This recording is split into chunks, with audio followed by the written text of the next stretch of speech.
wasn't really a strong what's up, everybody, what's up, but I'll tell you why. First off, I'm drinking tea because my voice is shot, dude. It's like almost gone. So I'm trying to speak in a low tone so I don't lose it. But yeah, my throat is just like, woo, gone, out of here. Anyways,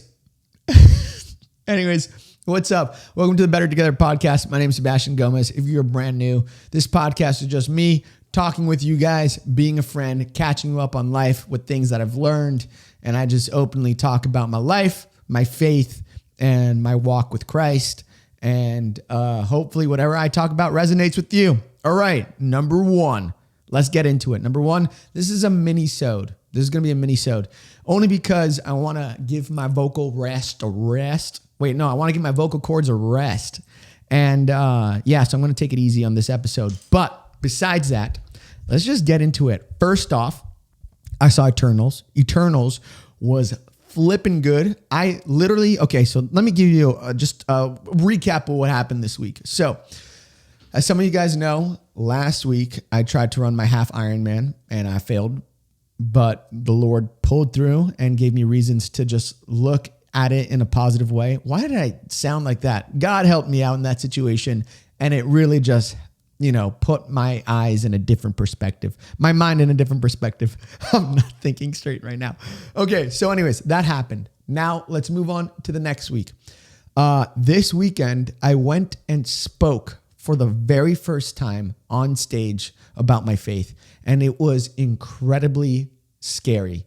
It wasn't scary. I actually kind of felt good about it because I was talking about it with my therapist, and this situation kind of just plopped on my lap, and it was really just cool to be able to see how God works, and kind of just encourages you to let you know that you're on the right path. And so basically, as some of you guys know, I've been off of Instagram for a long time. Actually, tomorrow or today is a day that I should be back on it, but I'm kind of just taking it easy. I'm trying to see what I want to do, what decision I want to make.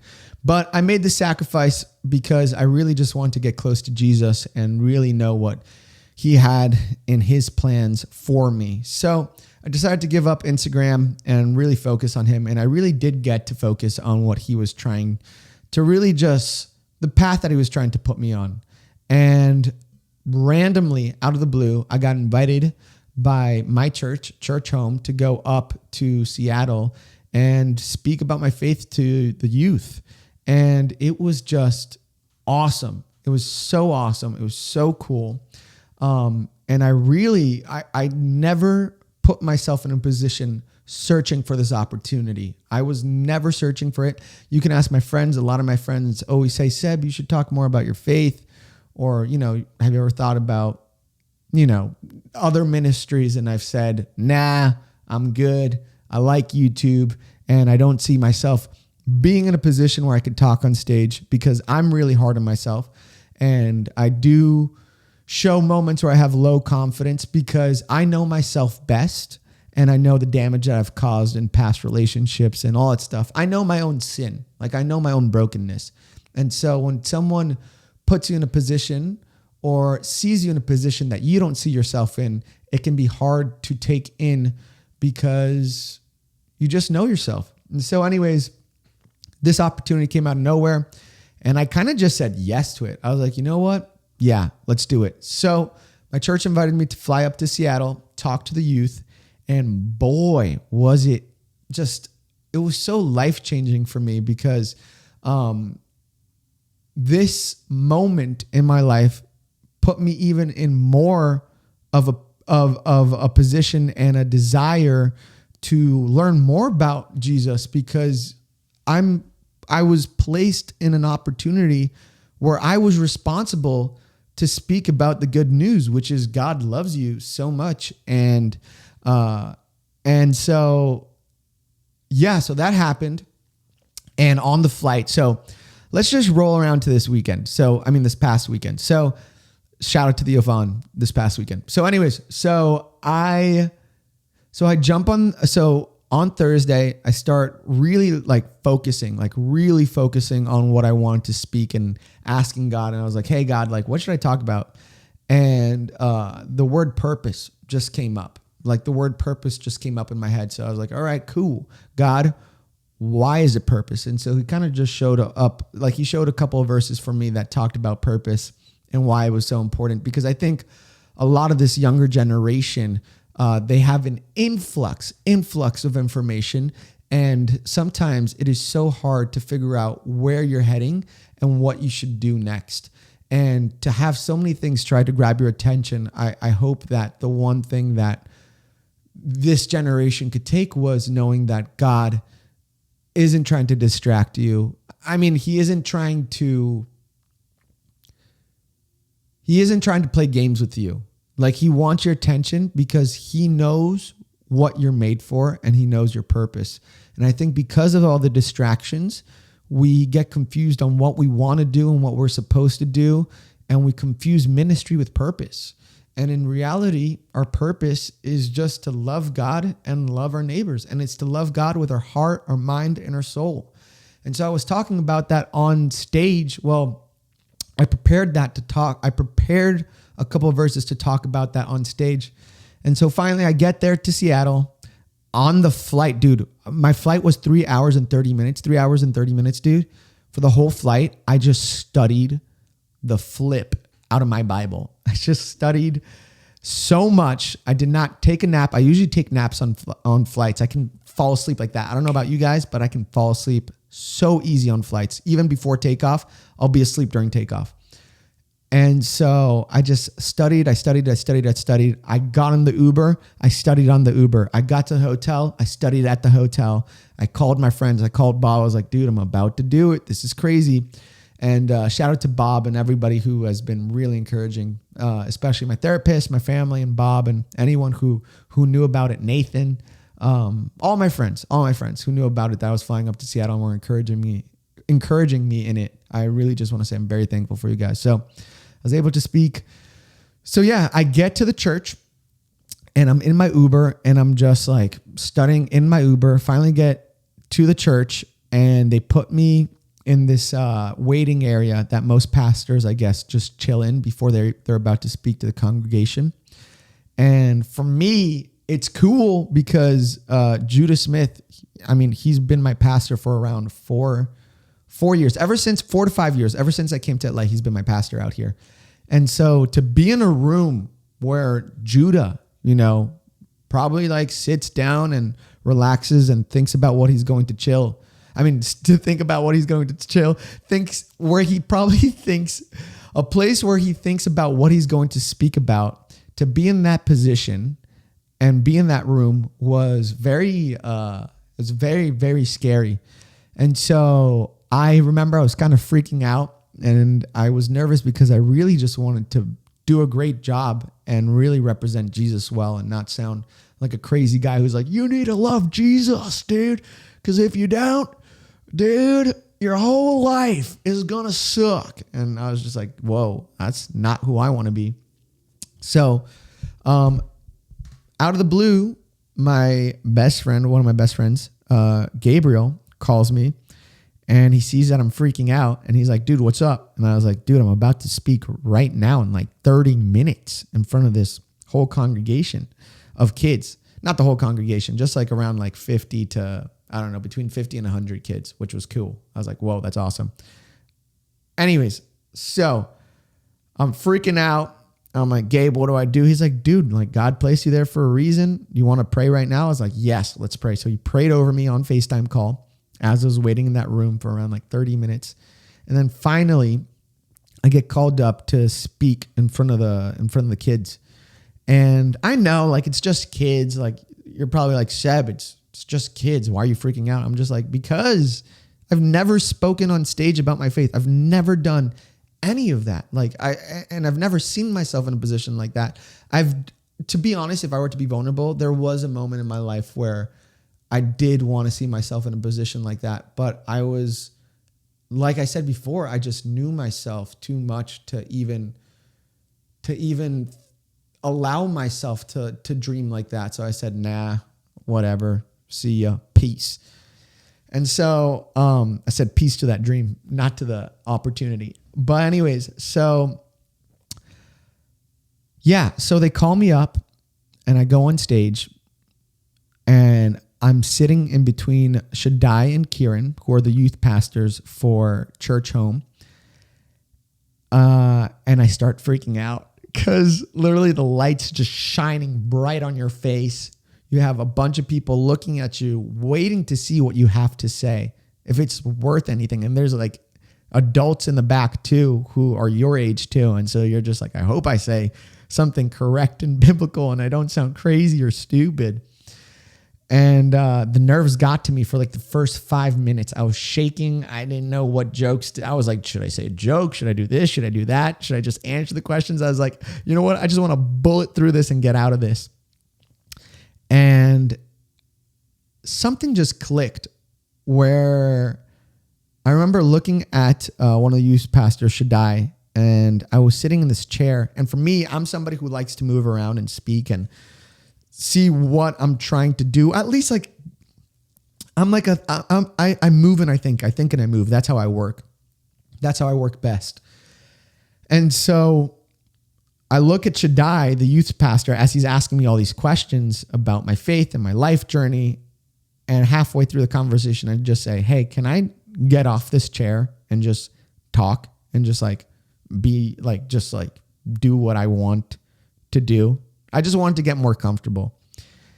And from there on, boom, it was like lightning. I don't know what it was. And I just spoke and spoke and spoke and spoke and spoke. And it was crazy. It was crazy. It was such a cool experience. I don't think anything that I said there came out of my own mind, but from the Spirit. And I let God speak through me, and it was crazy to see the impact. Now, I'm not saying like I'm like, dude, I left a huge impact, dude. I can't wait till they invite me again because I'm an amazing speaker. I'm not saying any of that at all. What I'm trying to say is that right after I got off the stage and I walked down, and then there was that moment where, you know, the youth pastors ask, hey, if you ever want Jesus to walk into your heart, if you want to receive Jesus, lift your hand up with no one watching. And to see that I had a small part in that moment, and see that something I said impacted someone younger than me and impacted them in a way where they truly are searching for something bigger than them, which is Jesus, was so gratifying. It was such a gratifying experience, because to be talking about hope and sharing hope with others is a thing that just makes me feel like if there's anything in the world, right? I mean, I hope that there's, if YouTube was ripped away from me, right? And I couldn't do YouTube, if there was anything else that I don't get tired of, and that I probably don't get tired of, how do I say this? I don't get tired about talking about Jesus. Well, I get less tired about talking about Jesus compared to YouTube. And I find more fulfillment in offering people the opportunity to really meet a God that loves you and wants to be in relationship with you. I find that more fulfilling in my life than trying to be entertaining in a YouTube video.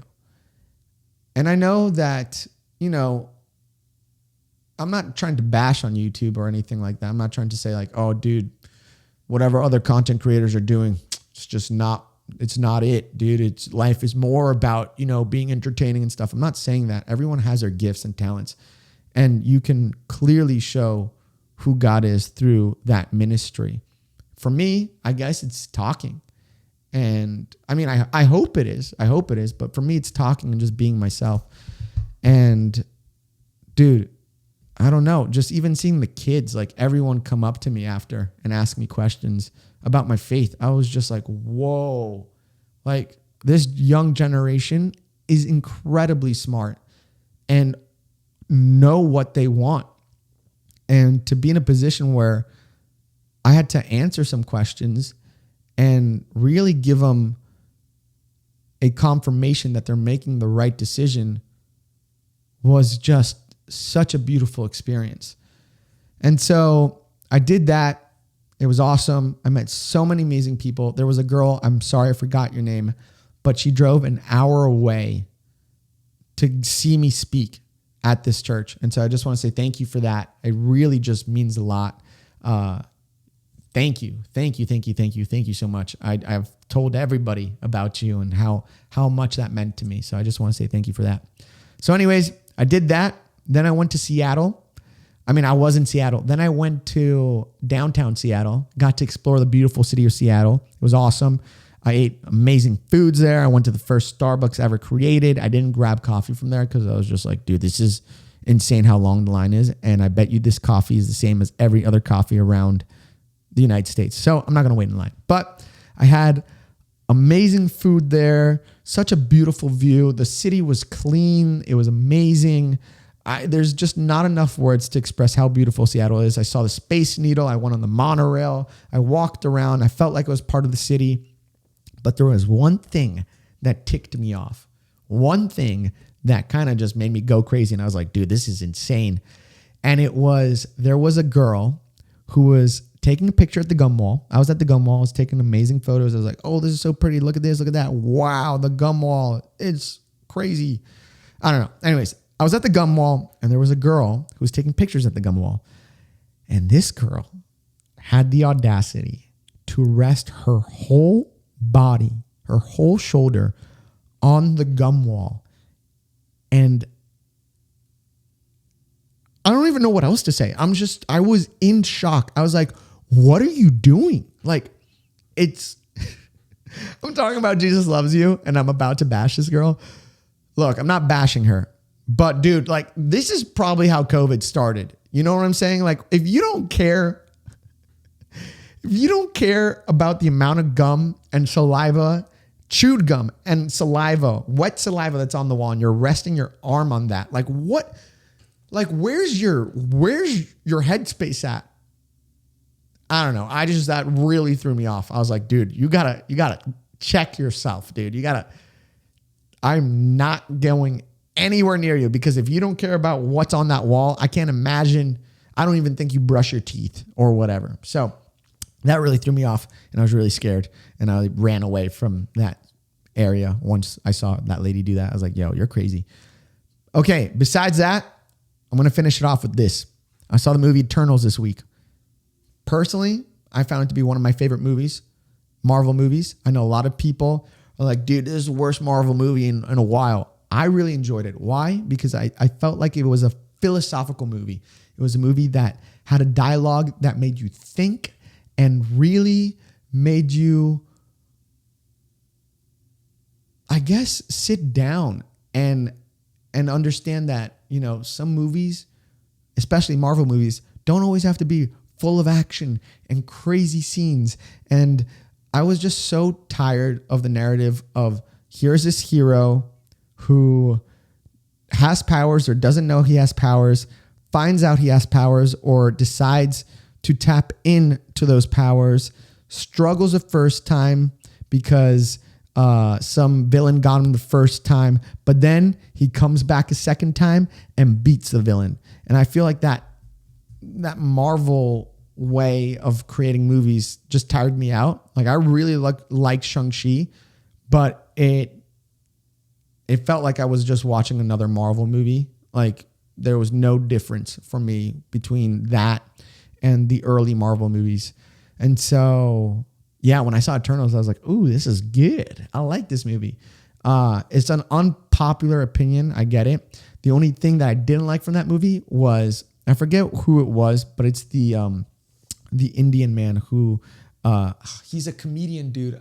I forget his name. Anyways, there was this character that I can't even mention it. I'm not even going to mention it because it might bring spoilers, but there's a character in this movie that makes a decision last minute and leaves and then shows up at the very end. And I'm just like, we just going to act like everything's okay. And I'm going to leave it off with that. Okay. Anyways, I got to bounce. I need to bounce. I need to go to the bathroom. I know this is a short episode, but I just want to say I love you guys. Thank you so much for your patience. Today's Wednesday. It's Wednesday right now. So thank you for watching today's podcast. I love you guys from the bottom of my heart. And we'll see you guys with a better podcast next week. And yeah, I love you guys from the bottom of my heart.